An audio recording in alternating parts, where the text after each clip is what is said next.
kasih Pak Winyo. Kami ingatkan lagi kepada Bapak Ibu yang akan bertanya, silakan membuka videonya. Satu Pak Winyo, ini ada penting dari pertanyaan minggu yang lalu. Ada saudari namanya Kanesi, dia mengajukan pertanyaan, cuman karena jaringan buruk dia menanyakan lewat co-host. Boleh. Bisa ya Pak ya? Bisa, silakan. Pertanyaan saya ini Pak, minggu lalu Jung bertopik aksara Cina yang Alkitabiah. Nah pertanyaan saya Pak, ini adalah sesuatu kebenaran yang harus disebarluaskan seperti firman Tuhan. Beritakanlah Injil ke seluruh dunia. Bagaimana kita dapat memberitakan kebenaran ini kepada banyak orang, terkhusus kita yang melakukannya atau terlibat dalam penginjilan? Terima kasih Pak. Begini Bapak Ibu sekalian, setiap kita itu mempunyai kesempatan untuk berpartisipasi dalam penyelamatan jiwa-jiwa. Ada orang yang berfungsi sebagai penginjil, ia harus pergi menginjil. Ada orang yang berfungsi sebagai gembala, ia menggembalakan. Ada orang yang berfungsi sebagai pengajar, ia mengajar juga. Ada orang yang terbatas, tidak bisa pergi sebagai penginjil, tapi ia punya uang banyak. Partisipasi, berikan uangnya ke pekerjaan Tuhan. Hati-hati ke pekerjaan Tuhan, bukan ke sembarang pihak. Supaya berguna bagi pekerjaan Tuhan. Khusus untuk aksara Cina ini, Bapak Ibu bisa pelajari, kan ada di YouTube. Bapak Ibu bisa bagikan sampai ke ujung bumi, supaya menjadi berkat. Ya, jadi Bapak Ibu, yang paling sederhana adalah forward link YouTube kita ke seluruh dunia. Bapak Ibu kalau ketemu dengan saudara, teman, siapapun, ceritakan hal itu. Dari mulut ke mulut, ya, itu artinya sudah menyelamatkan banyak jiwa loh.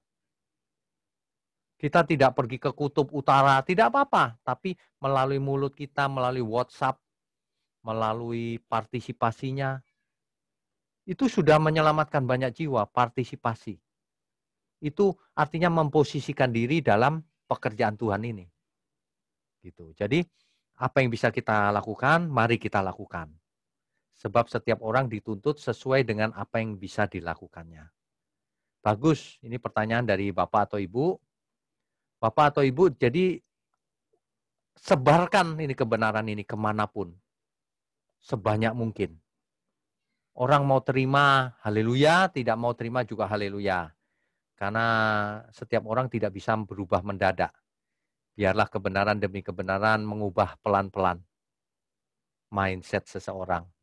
Sehingga mereka sadar bahwa Tuhan itu mengasihi semua manusia. Dengan berbagai cara Tuhan mengkomunikasikan, membuktikan bahwa dirinya tidak hanya ada, tapi mengasihi kita semua. Begitu ya, Bapak Ibu. Oke. Sekarang pertanyaan. Yang ingin bertanya, raise hand, silakan. Mari. Oke Pak, kita langsung masuk ke pertanyaan pertama dari topik ini. Pak Irwan Rusli, silakan Pak Irwan. Pak Irwan, silakan Pak. Shalom Pak dari New Jersey. Shalom. Ya Pak. Pertanyaan saya, sebagaimana kita telah pelajari Pak, dari Adam dan Hawa diusir oleh Tuhan, bahwa engkau akan mati karena berdosa. Lalu upah dosa itu adalah mati, dan semua keturunan Adam dan Hawa adalah mati, harus mati. Jadi Henok dan Elijah ini sepertinya adalah kekecualian daripada yang Tuhan telah sebutkan itu. Lalu mengenai Henok bahwa malaikat kawin dengan manusia, kita juga tahu bahwa ada malaikat yang dikirim sewaktu Sodom dan Gomora, di mana ada masyarakat lokal di sana yang ingin menyerbu malaikat-malaikat itu secara fisik juga. Jadi mungkin yang saya pertanyakan adalah, mungkin di dalam buku Henok itu ada hal-hal mengenai Henok yang baik, yang mungkin bisa kita tiru, kita jadikan percontohan dalam hidup kita.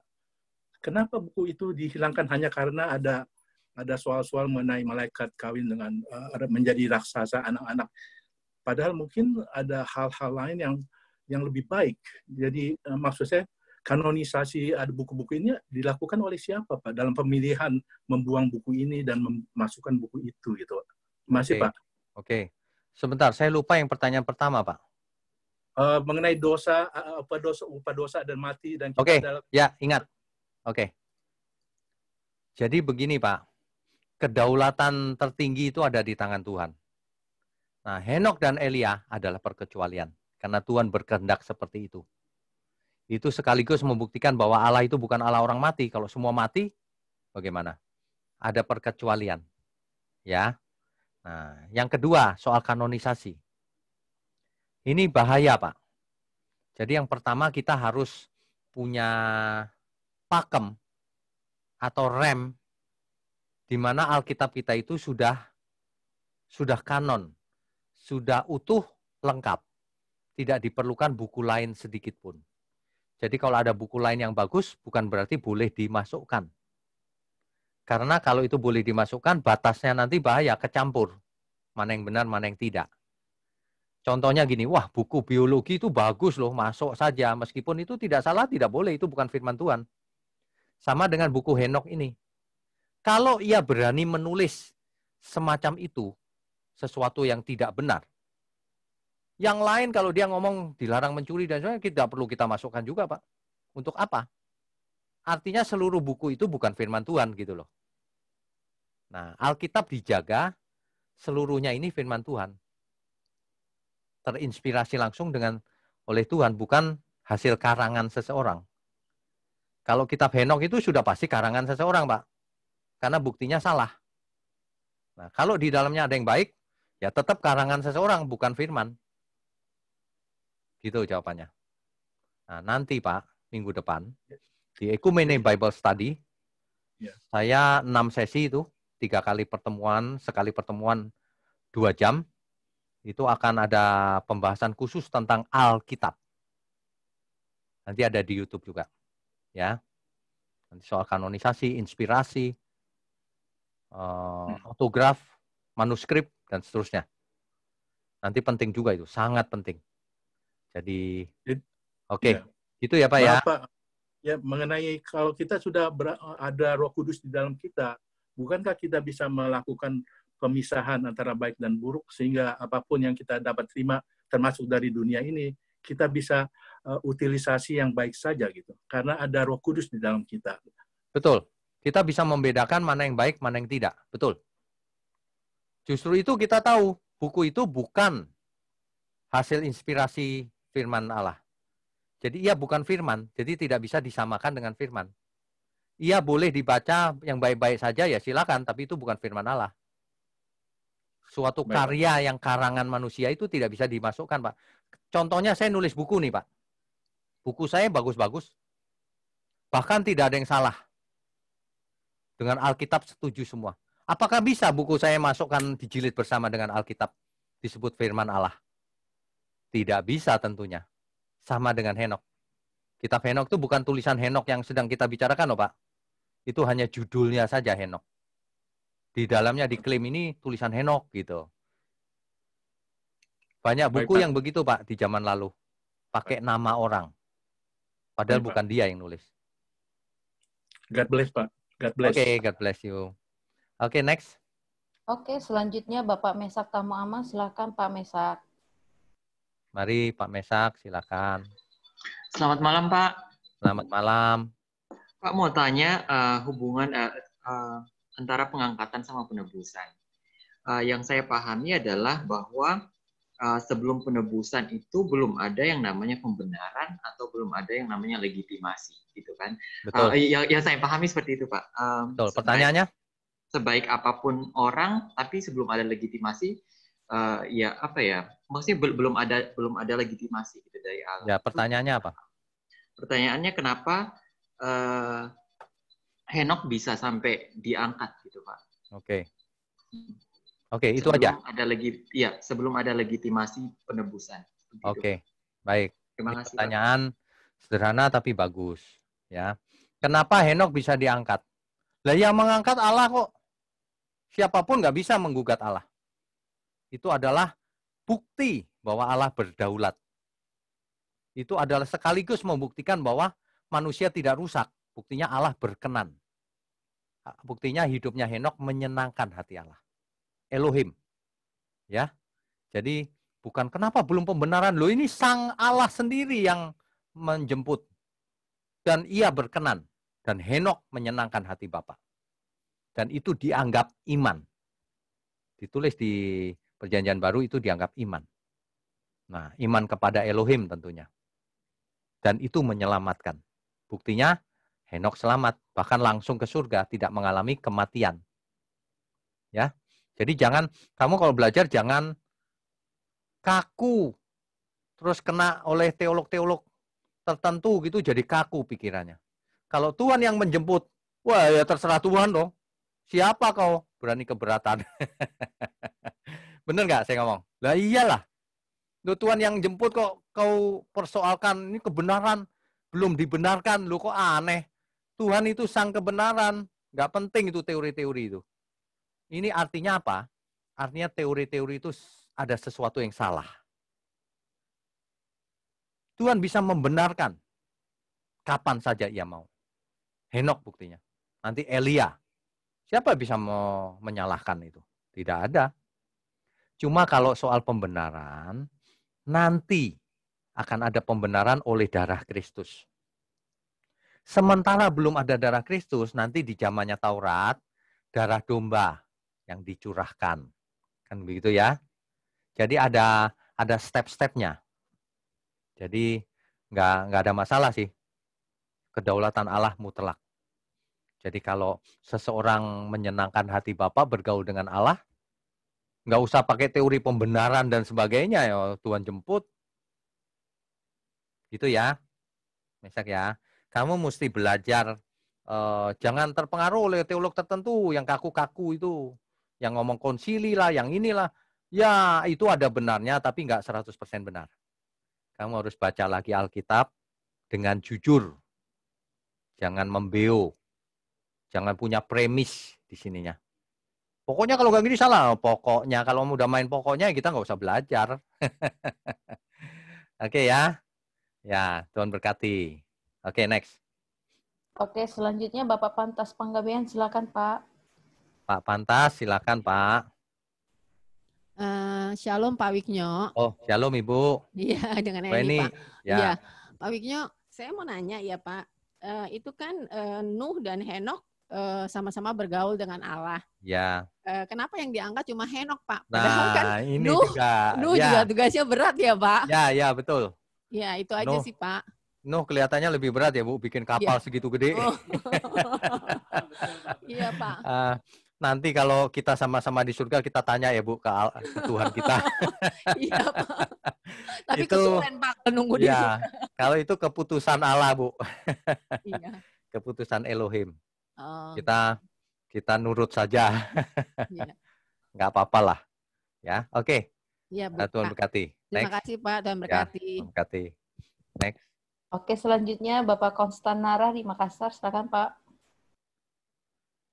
Ya, Pak Konstan, silakan. Shalom Pak Wiknyo. Shalom. Sebenarnya itu yang saya bertanya juga tadi, Ibu baru lewat. Tapi sebenarnya saya punya pemahaman Pak. Boleh enggak saya utara pemahamannya? Boleh. Kenapa Nuh tidak diangkat? Kalau Nuh diangkat berarti tidak ada keturunan untuk nanti turunnya Mesias. Kira-kira seperti itu barangkali. Oh. Tapi saya punya poin untuk bertanya Pak. Nanti dulu. Kalau Nuh diangkat, Nuh sudah punya 3 anak dan 3 menantu Pak. Di kapal itu. Jadi soal keturunan tidak masalah. Ya. Oh iya, oke. Baik Pak. Oke, terus Pak, ada apa lagi? Ya. Pertanyaan saya, ketika Henok atau Elia diangkat, mungkinkah tubuh mereka diubah, Pak? Karena kalau kita baca di Perjanjian Baru juga ada yang mengatakan bahwa darah dan daging tidak dapat tempat di surga, begitu. Dan ketika bagus. juga bagus. Ini pertanyaan saya suka. Ini pertanyaan sangat bagus. Artinya Pak Konstan ini kritis sekali. Di Perjanjian Baru dikatakan ketika Tuhan Yesus datang nanti, orang-orang saleh yang masih hidup hari itu, saat itu, tubuhnya diubah seketika. Iya, iya. Diubah menjadi apa? Tubuh kemuliaan. Kenapa? Sebab kalau diangkat ke atas, di awan-awan situ, Pak, lalu naik lagi ke ruang angkasa, di mana suhunya itu minus, dan kita masih pakai tubuh yang sekarang, kita jadi es mambu. Jadi es, nggak mungkin hidup. Jadi tubuhnya pasti dirubah. Nah, demikian juga dengan Henok dan Elia, saya yakin itu diubah. Sebab kalau nggak diubah, Pak, mau keluar angkasa situ udah mati, Pak. Nggak bisa napas. Nah, itu Pak, jadi saya bertanya. Iya, benar. Jadi itu pasti diubah, Pak. Saya yakin sekali. Nah, cuma begini, Pak. Cuma banyak orang itu cara mikirnya itu nggak tahu kenapa ya, kok gitu aja. Kalau saya ngomong itu diubah, nanti ngomongnya gini, nggak ada di Alkitab, sesat itu. Nah, orang-orang yang begitu itu nggak bisa belajar akhirnya. Kalau kita belajar begini, dengan induksi, deduksi, dan sebagainya, itu boleh. Dan memang begitu cara belajar yang benar. Bukan, kalau nggak ada di Alkitab, nggak boleh. Misalnya nih, dilarang merokok nggak ada di Alkitab, jadi boleh. Yang ngaco-ngaco begitu nggak usah belajar deh. Gitu. Kalau mau belajar itu harus rendah hati, pakai akal budi, pakai kerendahan hati juga gitu. Ya Pak Konstan, menjawab nggak pertanyaannya? Ya Pak, sudah terjawab Pak. Cuma kenapa saya sampai bertanya, karena ya ada fenomena-fenomena yang orang naik turun surga begitu Pak. Oh tanpa diubah. Ya. Nah, yang orang naik turun surga ya perlu diwawancara Pak. Lain kali kalau naik ke surga suruh bawa handphone di kamera. Ya. Nanti kita mau lihat buktinya. Ya.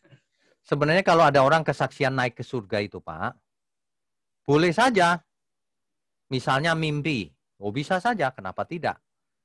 Atau diberi penglihatan. Ya tidak sadar lalu rohnya dibawa untuk penglihatan saja, Pak. Bisa, sangat mungkin. Tapi kalau dia berkata, saya dibawa ke sana, wah, nah ini dia. Ini menjadi masalah, artinya ia tidak mengerti firman Tuhan. Artinya ia tidak pernah belajar firman dengan benar. Hermeneutiknya pasti kacau.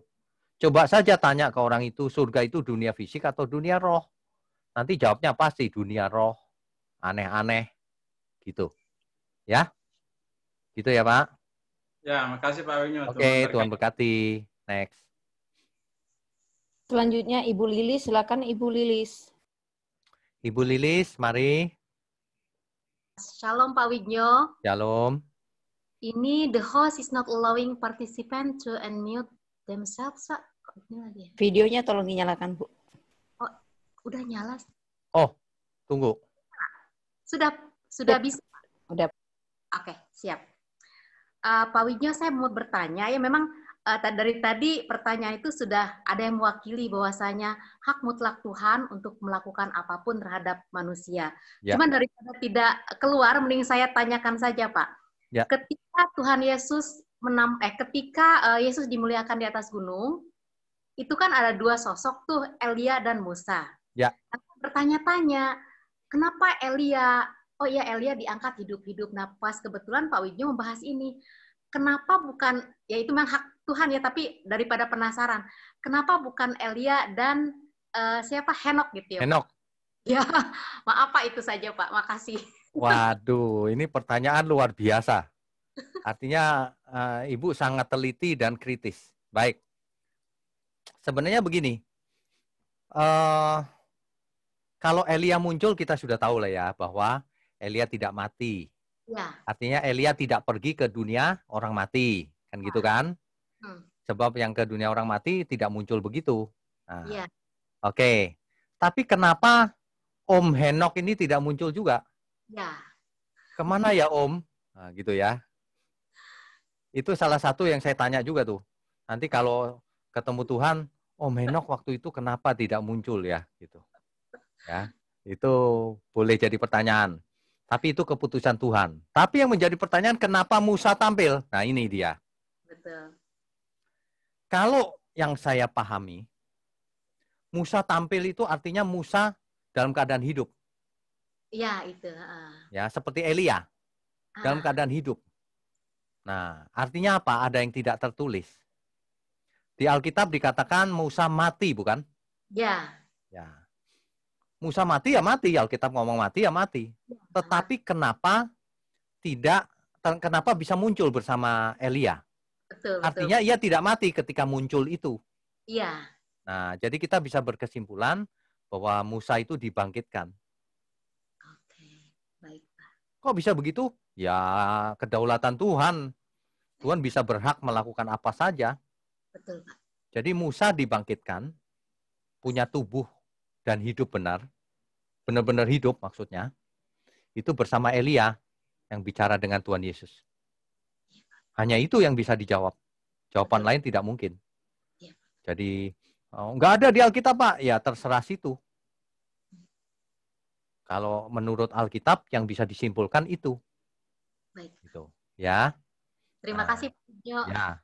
Jadi kita harus belajar Alkitab tuh begitu. Berdasarkan Alkitab bagaimana? Ya. Musa artinya dibangkitkan tuh, tidak mati pasti.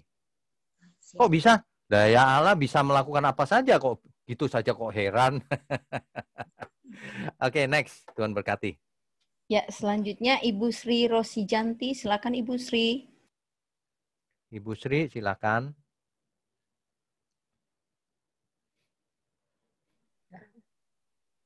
Ya, selamat malam Pak Widjo. Selamat malam.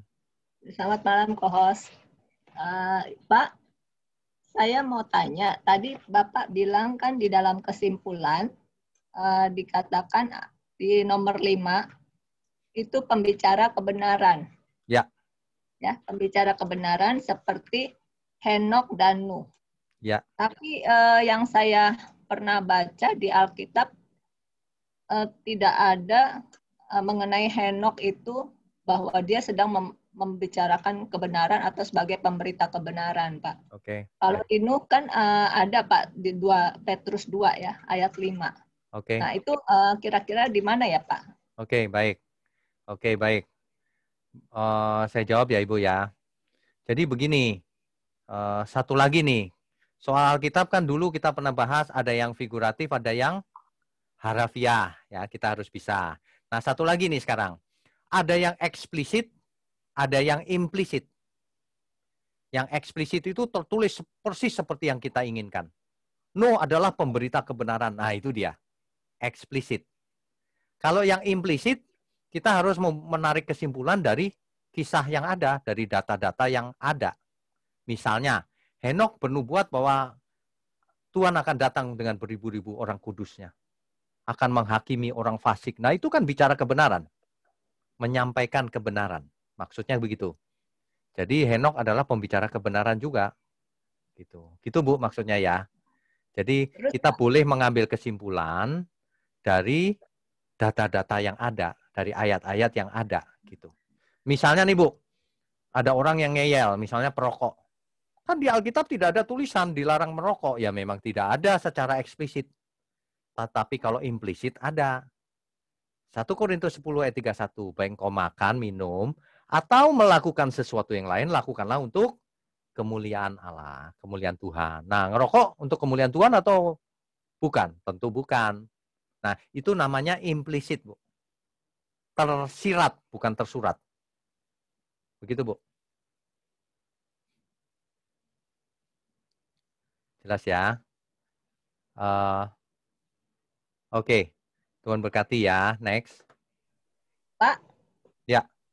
Oh, masih ada, Ibu? Ya, itu tadi Pak, seperti yang Pak Konstan tanya, ya, bahwa tubuh Tuhan Yesus kan diubah seketika. Ya.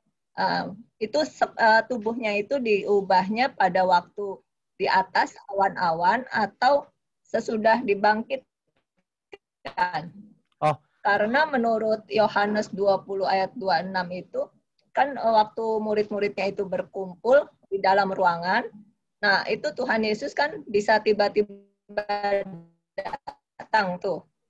Nah, apakah itu tubuhnya itu sudah diubah ke surga? Ya, oke, baik. Mohon penjelasan, Pak. Ya, jadi begini, Tuhan Yesus itu kan berbeda dengan kita. Dia kan Tuhan. Tentu saja tidak sama dengan kita. Jadi jangan berharap kita nanti kalau punya tubuh kemuliaan bisa nembus tembok seperti Tuhan Yesus. Bisa nggak nembus? Mungkin bisa, mungkin tidak. Kita belum tahu, belum pernah mengalami. Tapi yang jelas ketika seseorang dibangkitkan nanti, langsung tubuhnya yang baru, Bu. Bangkit itu dengan tubuh yang baru. Bukan dengan tubuh yang lama. Nah, yang masih hidup langsung diubah pakai tubuh baru. Baru diangkat. Gitu. Ya, jelas ya? Oke, Bu. Baik, terima kasih, Ya, Pak. berkati. Next. Baik, selanjutnya Bapak Maruli atau Ibu Diana, silakan Pak. Pak Maruli, Ya, silakan. Pak Wigno. Ya. Terima kasih. Ya, silakan, Sesi Pak. ini memberkati, Pak. Oh, Saya baik. mau bertanya hubungannya dengan ditanya Pak Irwan tadi, Pak. Ya. Banyak kitab-kitab yang tidak masuk ke dalam Alkitab kita. Betul. Tetapi rata-rata penulis kitab-kitab ini berarti background-nya teologi ya, Pak ya? Rata-rata. Okay. Karena mereka memahami tokoh-tokoh kebenaran. Nah, saya cuma mau tanya di luar konteks ini sedikit, Pak. Kira-kira menurut Pak Wigno, para pengarang ini menulis kitab-kitab seperti ini, apa yang ada di kepalanya, Pak? Terima kasih, Pak Wigno. Oke, baik. Jadi begini, Pak. Di zamannya Alkitab itu, ya, itu Pak. ada banyak penulis juga. Ya. Selain kitab-kitab yang sudah pasti dipakai di gereja, ya, Pak, yang benar-benar firman Tuhan, itu ada banyak penulis di luar gereja. Menulis tentang teologi, tentang sejarah, tentang apapun. Nah, mereka menulisnya ya suka-suka mereka, karena juga namanya penulis. Ya. Ada banyak tulisan, itu maunya mereka sendiri, Pak. Jadi nggak mengikuti yang ada. Jadi misalnya, tulisan-tulisan yang saat ini ada satu lokasi di Mesir, Nag Hammadi namanya. Ya. Di situ itu buku kuno banyak sekali, Pak. Dan itu cerita-cerita aneh-aneh, Pak. Sejamannya Alkitab loh. Ya. Ada satu buku ya, Pak. Itu ya, berkisah tentang Tuhan Yesus yang masih bayi. Digendong oleh Maria ibunya dan Yusuf papanya. Ya. Masuk ke suatu hutan, gua. Di gua itu ada naga keluar, Pak. Wah, Yusuf dan Maria ketakutan. Bayi Yesus turun, Pak, dari gendongan. Mengusir sang naga. Wah, orang Kristen yang nggak ngerti, wah ini lebih hebat nih, masukin ke Alkitab gitu. Iya. Kita ketawa aja, Pak. Nah, yang begitu-begitu tuh asalnya dari mana? Ya nggak tahu, Pak, dari mana. Bisa dari dongeng-dongeng atau dari mulut ke mulut, yang nggak begitu, Pak. Nah, intinya adalah kejadian-kejadian itu tidak sesuai dengan Alkitab. Saya kasih contoh satu lagi ya. Ya, Pak. Berdoa pada orang mati. Nggak jelas, tidak ada di Alkitab, tidak ada, seluruh Alkitab tidak pernah mengajarkan itu. Lah kok ada kitabnya, kitab Makabe, ya, yang dipakai oleh saudara kita orang Katolik, kok ada? Betul, Pak. Ya. Nah, itu tidak bisa kita anggap firman Tuhan. Kalau saudara kita ya terserah. Ya. Itu. Nah, kitab apa itu ya? Kitab sejarah biasa, gitu aja. Jadi ada banyak tulisan, Pak. Mereka teolog mungkin. Iya, teolog mungkin. Mungkin. Tapi dia tidak pakai pikirannya sendiri mereka. Ya nggak usah jauh-jauh lah, Pak. Zaman sekarang aja. Bapak lihat di YouTube. Banyak orang ngomongnya ngawur. Betul, Pak. Betul nggak? Betul, Pak. Aduh, betul. bikin kesel kalau dengerin. Nggak usah dengerin. Ya. Ya, Pak. Malu-maluin, tau nggak? Hamba Tuhan kayak gitu. Ya, Pak. Ya. Nah, kok bisa gitu? Ya nggak tahu saya. Coba. Iya. Ya. Oke, terima kasih Pak Wigno. Ya, Tuhan berkati. Oke, Salam, next. Terima kasih, Pak. Oke, Pak. Selanjutnya Rafli Rinaldi. Bapak Rafli Rinaldi, silakan Pak Rafli. Pak Rafli, silakan.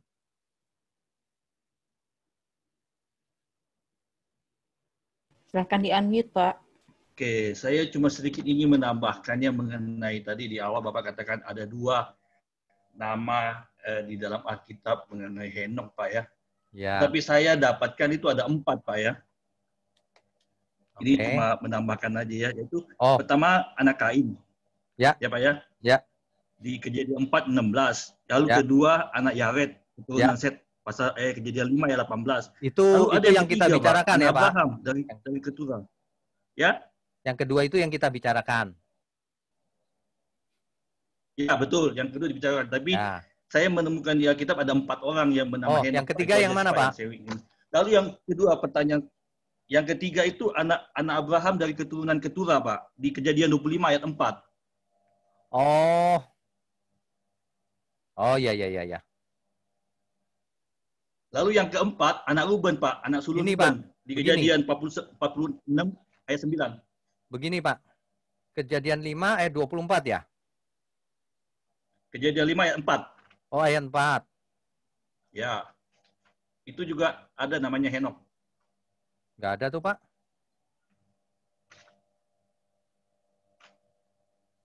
Kejadian berapa? Kejadian 25. Ya. Ayat yang keempat. Oh ya, ada Henok. Ya kan? Lalu yang keempat, Pak, anak sulung Ruben. Kejadian 46 ayat 9. Oh ya, oke. Ini Nanti saya cek saya lagi. catat karena saya pernah membawakan sharing mengenai Henok, Pak. Oh, oke, oke. Baik. Oke, terima kasih, Pak. Lalu Nanti- pertanyaan saya, Pak ya. Ya, silakan. Sehubungan dengan tadi pertanyaan Bapak yang pertama kali itu di awal mengenai kitab Henok. Ya. Memang betul bahwa kitab Henok ini termasuk kitab apokrifa, Pak ya, karena isinya rata-rata menceritakan tentang hal-hal yang khayalan atau fantasi gitu, Pak ya. Ya. Tapi tidak menutup kemungkinan juga bahwa di dalam 108 pasal itu, Pak, ada pasal atau ayat yang menuliskan kebenaran. Oleh sebab itulah saya membaca bahwa Yudas itu tadi juga Bapak katakan mengutip dari kitab Henok, ya kan? Ya. Yang Yudas berapa itu 9 ayat 1 kalau nggak salah itu, Pak ya. Ya. Itu ada di Henok 1 ayat 9.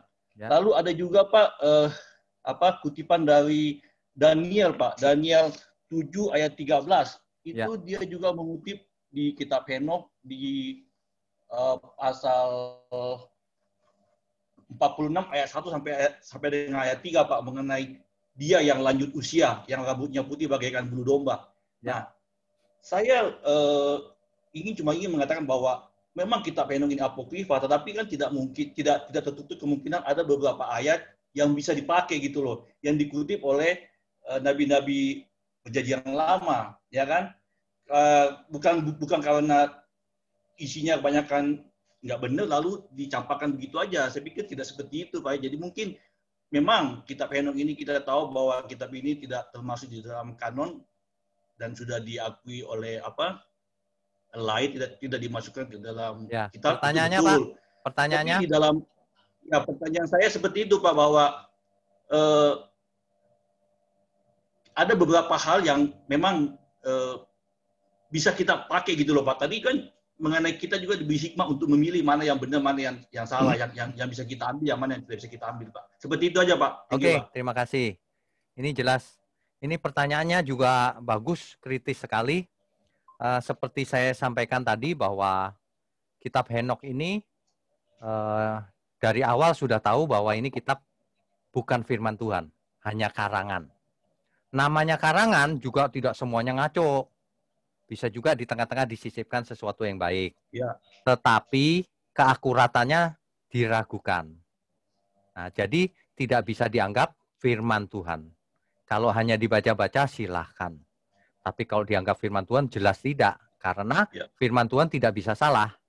Gitu. Jadi kalau mau buat baca-baca apa sih isinya ya silahkan. Tapi bukan firman Tuhan. Gitu, Pak. Kira-kira begitu. Nah, soal kitab Yudas mengutip kitab Henok dan apa tadi? Daniel juga ya. Nah, itu kenapa ya orang-orang berpendapat mengutipnya kitab Henok? Kitab Henok itu tahun berapa? Memangnya hanya kitab Henok yang mencatat itu? Perlu diperhatikan bahwa hari itu tradisi oral masih berlaku. Ya. Seandainya kitab Henok ditulis 100 tahun sebelum Masehi, seandainya, atau 200 tahun, itu kan diperkirakan di situ tuh. Tradisi oral masih kuat, sebagian melalui oral, itu masih bisa saja. Jadi kitab Yudas tidak mengutip kitab Henokh menurut saya. Karena kitab Henokh itu di luar sirkulasi yang benar. Jadi orang Yahudi itu kalau soal Alkitab, itu tidak sembarangan. Jadi nggak bisa begini, kitab ini kita pakai aja deh. Nggak bisa. Dia hitung hurufnya. Ini turun-temurun dihitung hurufnya, Pak. Angkanya berapa supaya tidak salah salin. Jadi sangat tidak mungkin orang Yahudi itu membuang kitab. Karena mereka itu sangat serius. Salah satu huruf saja dibuang kitab salinannya. Dibuang di namanya Genisa. Gudang yang salah. Kitab-kitab salinan yang salah. Salah nyalin loh. Cuma satu huruf. Jadi orang Yahudi itu begitu. Jadi tidak mungkin orang Yahudi menolak kitab Henokh kalau itu ada bisa dipertanggungjawabkan. Ini tidak bisa dipertanggungjawabkan. Jadi itu sama aja saya nulis buku saat ini, Pak. Nulis tentang Henokh. Lalu saya bagus-bagusin gitu. Henokh adalah pemberita kebenaran dan seterusnya dan seterusnya. Apakah bisa dijejerkan dengan Alkitab? Pasti tidak. Itu maksudnya, Pak. Jadi kalau di dalamnya ada yang baik, loh ya meskipun ada yang baik, itu bukan firman Tuhan, itu karangan manusia. Gitu. Jadi tidak bisa disandingkan dengan Alkitab sama sekali. Karena kalau ngomong begitu, ada banyak tulisan yang baik. Kitab Apokrifa itu kan nggak semuanya jahat dalamnya. Tapi ada yang baik juga, ada yang sama dengan Alkitab sedikit-sedikit. Gitu. Jadi tidak bisa disandingkan dengan firman Tuhan. Itu aja intinya. Tapi kalau dibaca, itu betul Pak, saya setuju Pak. Satu lagi Pak mengenai apa kitab yang lain itu kitab orang benar. Itu juga bagaimana Pak? Itu kan tidak termasuk di dalam Alkitab Pak. Itu kan apokrifa semua. Tetapi betul. Di Alkitab ada dikatakan seperti yang dikatakan oleh kitab orang benar, itu kitab Yasar itu. Kan ada di Alkitab Pak. Ya. Jadi gini, semua kitab-kitab apokrifa itu tidak bisa disandingkan dengan Alkitab karena mereka itu bukan Alkitab. Firman Tuhan. Tapi tulisan seseorang, karangan. Tetapi kalau penulis Alkitab mengutip kata-kata dari luar, bisa saja. Misalnya, Paulus mengatakan begini, seperti apa yang dikatakan oleh para pujangga. Nah, kan dikatakan pujangga itu pasti dari luar Alkitab, Pak. Bahwa kita itu keturunan Allah juga. Jadi Paulus mengutip kalimat dari luar Alkitab, tapi ia setuju bahwa ini benar yang ini, gitu. Nah, jadi boleh-boleh saja, tapi bukan berarti yang dikutip itu bisa jadi firman Tuhan, kecuali dikutip oleh para rasul. Nah, jadi filternya ada di para rasul, Pak, jangan kita. Nanti berubah Alkitabnya. Ya. Ya, betul. Thank you. Ya, Pak ya. Oke, ya, makasih, Pak. Terima kasih, Pak. Ya, next. Oke, selanjutnya Ibu Meike Tumengkol. Silakan Ibu Meike. Mari, Bu Meike.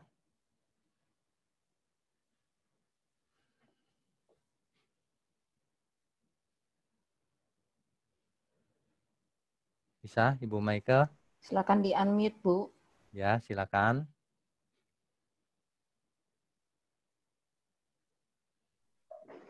Oke, baik, terima kasih. Ya, silakan Bu.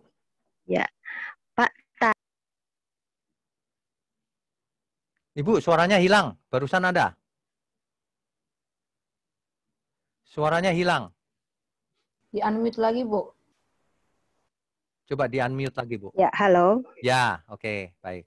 Ya, jadi tadi Bapak menjelaskan ada 3 hal ya dari kata halak, Pak ya. Ya.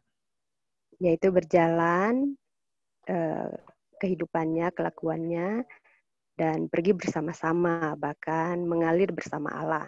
Ya. Nah, apakah itu yang menjadi alasan yang sangat kuat sampai Henokh terangkat ke surga, Pak? Dan apakah waktu dia terangkat ke surga ada saksinya, Pak? Oke, baik. Iya, makasih Pak ya. Pertanyaan bagus-bagus nih, tapi sulit-sulit. Kalau soal saksi ya Bu, Saya tidak tahu dan Alkitab tidak menulis saksinya. Tapi gini Bu, kalau pertanyaan semacam itu bisa dijawab.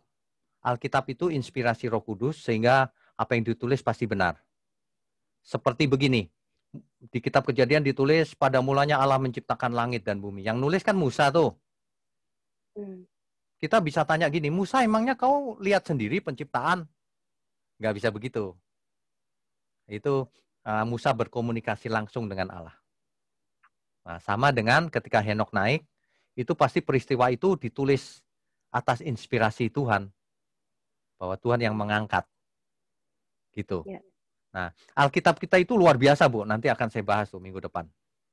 Di Ecumene Bible Study. Bahwa ada yang direct, Tuhan bicara langsung supaya ditulis. Ada yang indirect. Ada yang kesaksian hidup si penulisnya. Macam-macam lah. Gitu. Ya. Tadi ada pertanyaan satu lagi apa ya, Bu? Apakah itu alasan yang kuat yang dari baik. Halak itu, Pak? Jadi sehingga begini, dia terangkat ke surga. Ya. Jadi kalau menurut catatan yang ada di Alkitab, itu adalah alasannya.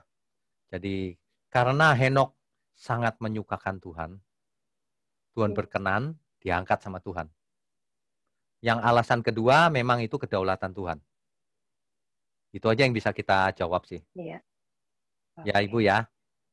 Ya. Baik, Pak, makasih. Ya, Tuhan berkati. Next, berikutnya. Selanjutnya, Dr. Grace. Silakan, Dr. Grace.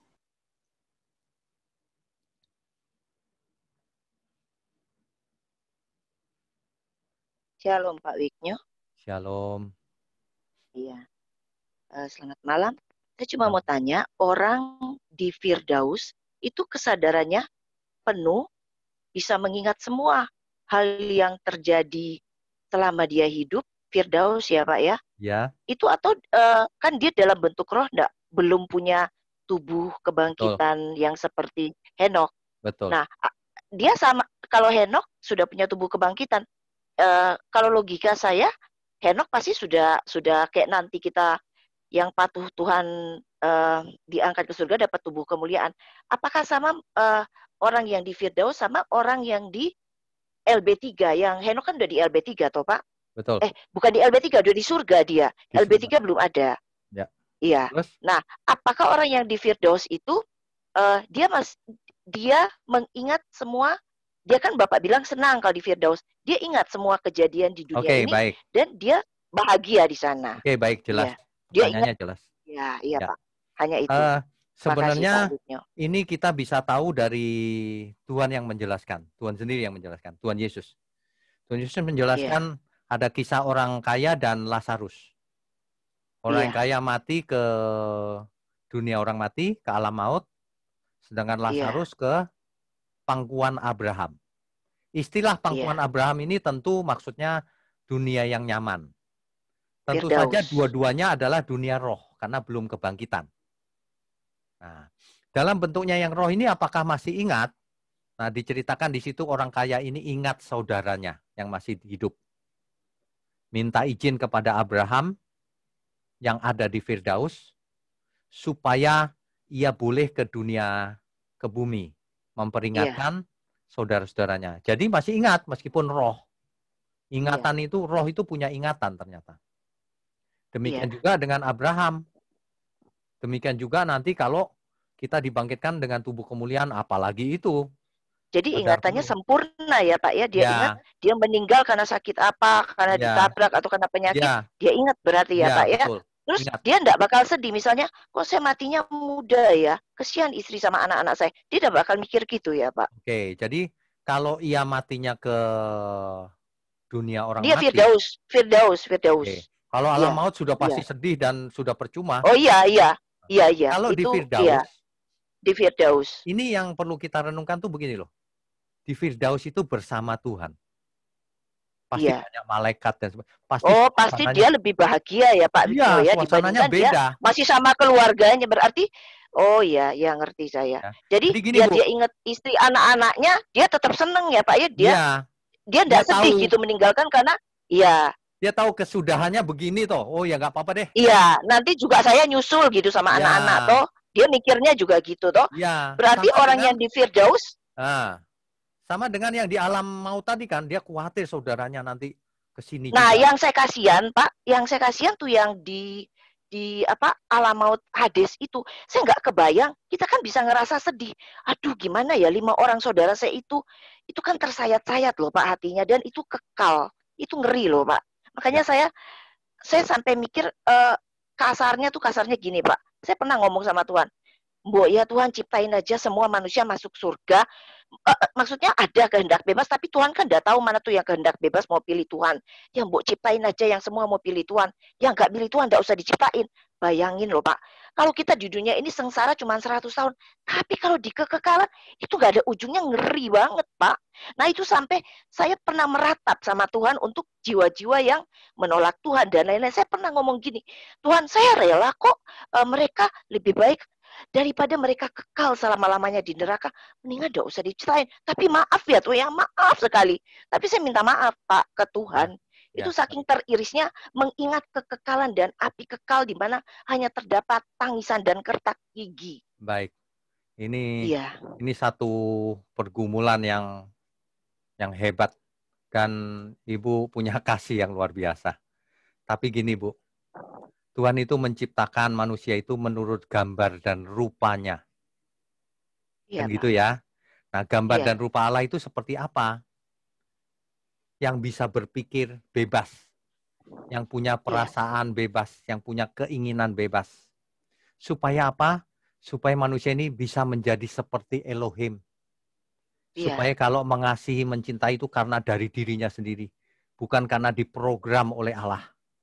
Jadi Ibu tadi berharap nggak usah diciptakan yang akan Pak, kasihan.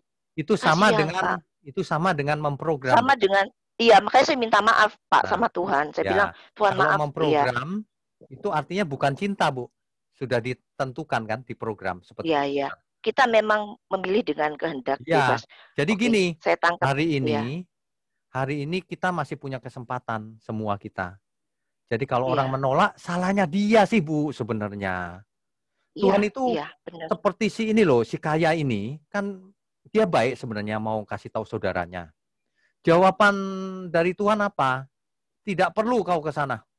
Sudah ada hamba-hambaku. Sudah ada Alkitab kalau zaman sekarang juga. Sudah ada Zoom. Kamu nggak usah 3 jam macet, Zoom.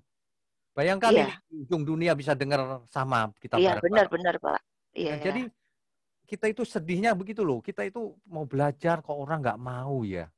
Disuruh dengar gratis saja nggak mau. Jadi kadang-kadang ya sudahlah Tuhan. Masing-masing akan dihakimi. Ya gitu. Tapi kalau kita berdoa, kita kan Roh Kudus bilang doa yang sesuai dengan kehendak Tuhan kan pasti dikabulkan ya Pak ya. Kalau saya berdoa untuk anak saya, harus mereka masuk surga. Apapun caranya, biar Tuhan bikin jumpalitan dunia, mereka harus masuk surga. Itu boleh toh Pak, doa saya begitu. Dan saya didik juga mereka. Kalau yang soal masuk surga itu urusan Tuhan Bu. Kita tidak bisa memaksa Tuhan. Aduh ngeri. Bayangin ya kalau kita lihat. Yang bisa kita doakan adalah gini. Tuhan tolong kondisikan anakku. Mendengar kebenaran. Agar jiwanya dicerahkan. Selamatkan, Nah, supaya anak itu benar-benar tergerak dan mau bergaul mencari dengan kehendak Tuhan. bebasnya. Kalau itu bisa. Doanya boleh gitu ya Pak ya. Tapi keputusan tetap di tangan kita semua. Apakah kita Tuhan. mau menerima atau tidak ya? Gitu. Iya. Gitu ya, tapi Pak kalau misalnya Pak kita ngelihat anak kita misalnya di neraka, kan hati kita teriris Pak di surga. Kita ingat, loh kok enggak ada yang satu masuk surga. Sedangkan di surga kan kebahagiaan semua Pak. Atau kesedihan itu Tuhan lenyapkan karena itu sudah kehendak bebas si orang itu. Kalau kita sudah sampai surga Bu. Kalau kita sudah sampai surga, suasana yang berbeda sama sekali. Kita akan ada dalam penyerahan dan penghayatan yang penuh kepada Tuhan. Sehingga kita akan punya pengertian dan perasaan bahwa kalau Tuhan sudah putuskan, apapun Tuhan terserah. Penyerahan kita itu sudah pasti total. Berarti kesempatan satu-satunya adalah di bumi ini ya Pak ya. Betul. Untuk menginjili dan mendoakan mereka. Betul. Sehingga mereka bisa juga sama-sama LB3. Betul. Oke, Pak Wigno, Alkitab terima kasih banyak. menjelaskan, Alkitab menegaskan bahwa manusia hanya mati satu kali lalu dihakimi. Tidak ada reinkarnasi. Iya, benar. Ya. Iya, betul itu, Oke. Pak. Iya. Tuhan berkati Iya, ya, Bu. terima kasih. Ya. Ya, terima kasih banyak, Oke, Pak Wigno. mari next. Iya, iya. Sudah lewat waktunya, Pak. Oh, sudah lewat? Uh-uh. Nanggung ini. Sebentar. Satu lagi boleh deh. Satu lagi ya. Ya. Oke, kami persilakan Ibu Mei, Bapak Gamael dari Papua, silakan Pak. Selamat malam, Pak. Selamat malam. Terima kasih atas pelajaran-pelajaran yang Bapak berikan kepada kami. Kami sangat bersyukur memiliki pengetahuan yang tentang firman Tuhan lebih dalam lagi. Sebenarnya pertanyaan saya sama dengan Ibu Lilis yang tadi, kenapa Henok tidak turun, tapi sudah terjawab. Tapi saya ada pertanyaan cadangan, Pak. Ya. Apakah Adam dengan Hawa masuk neraka, Pak, berhubung mereka yang menyebabkan manusia jatuh dalam dosa? Terima kasih, Pak. Oke. Ini menurut saya loh ya, tapi ini pribadi. Menurut yang saya pahami, Adam dan Hawa tentu ketakutan. Diusir dari Eden. Tentu mereka ketakutan. Dan tentu mereka cerita kepada Kain dan Habel. Buktinya apa? Kain dan Habel membuat persembahan. Siapa yang ngajarin? Tentu orang tuanya. Menurut saya Adam dan Hawa menyesali kesalahannya. Dan darah Tuhan Yesus menghapus dosa semua manusia. Menurut saya Adam dan Hawa tidak di neraka, di surga. Tapi itu pribadi loh ya, kalau nggak setuju juga nggak apa-apa. Ya, gitu. Begitu ya Ibu ya. Kecuali orang yang tidak bertobat sampai mati, jahat, Fir'aun yang mengeraskan hati, ya itu binasa, sudah pasti. Orang-orang fasik sudah pasti binasa, Bu. Tapi kalau orang cuma punya kesalahan, dan dia menyesali minta ampun, ya pasti diampuni. Sama dengan kita. Kita juga punya kesalahan, tapi kita mau bertobat. Ya. Ya, terima kasih banyak, Pak. Oke. Cukup ya, co-host ya. Cukup, Pak. Kita sambung Rabu depan ya, Bapak Ibu sekalian. Oke. Sebelum ditutup, saya mau ingatkan bahwa keadaan kita yang tidak menentu ini, banyak orang sulit, ekonomi sulit, banyak orang depresi juga, masalah rumah tangga dan sebagainya makin nambah dengan keadaan COVID ini. Mari kita menjadi berkat dalam seluruh hidup kita. Yang bisa membagikan kebenaran, bagikan. Bagikan link YouTube-nya nanti ke seluruh teman kita, saudara kita, semua. Sebanyak mungkin, bagikan gampang ya. Nah, yang mempunyai lebih ikut serta dalam mendukung pekerjaan Tuhan, ya, khusus jemaat Pantai Indah Kapuk, kita sedang renovasi. Jadi jemaat Pantai Indah Kapuk yang diberkati Tuhan bisa ikutan berpartisipasi. Bapak Ibu boleh menjadi berkat di sekeliling masing-masing, di keluarga terutama, jangan jadi sandungan. Oke ya, jadi kita belajar pendalaman Alkitab ini jangan cuma teori, mari kita berubah. Saya yakin firman yang ditabur dengan benar ini akan membuat Bapak Ibu berubah total. Orang akan melihat perubahannya. Tunggu saja, sebulan, 2 bulan, 3 bulan, akan ada banyak perubahan. Jangan suka dengar YouTube yang aneh-aneh, yang cuma debat dan sebagainya, membuat roh kita menjadi keruh. Jangan belajar pada orang yang salah. Bapak Ibu kalau peka akan bisa membedakan mana yang benar, mana yang salah. Amin ya. Amin. Mari kita angkat tangan kita berdoa. Bapa di surga, terima kasih untuk program ini. Engkau berkati terus program online Bible Study ini, agar semakin banyak orang mengerti kebenaran firman-Mu. Semakin banyak orang ingin mencari Engkau Tuhan. Semakin banyak orang ingin bergaul dengan Engkau selama-lamanya. Dan semakin banyak orang ikut serta dalam pekerjaan tangan-Mu. Sebab banyak orang membutuhkan terang. Terima kasih Bapa. Secara khusus hamba ingin berdoa untuk tangan-tangan yang ikut mendukung program ini, Kau berkati secara khusus pekerjaannya, bisnisnya, dan seluruh kami yang hadir Tuhan juga Engkau berkati agar menjadi alat di tangan Tuhan. Sehat, umur panjang untuk menyempurnakan hidup kami masing-masing. Sehingga kami boleh menyukakan hati Tuhan, berkenan di hati Tuhan. Terima kasih Bapa. Kami percaya segala berkat sudah turun atas kami. Baik berkat jasmani maupun berkat rohani. Dalam nama Bapa, Putra, dan Roh Kudus. Dalam nama Tuhan Yesus Kristus. Mari semua yang percaya katakan, amin.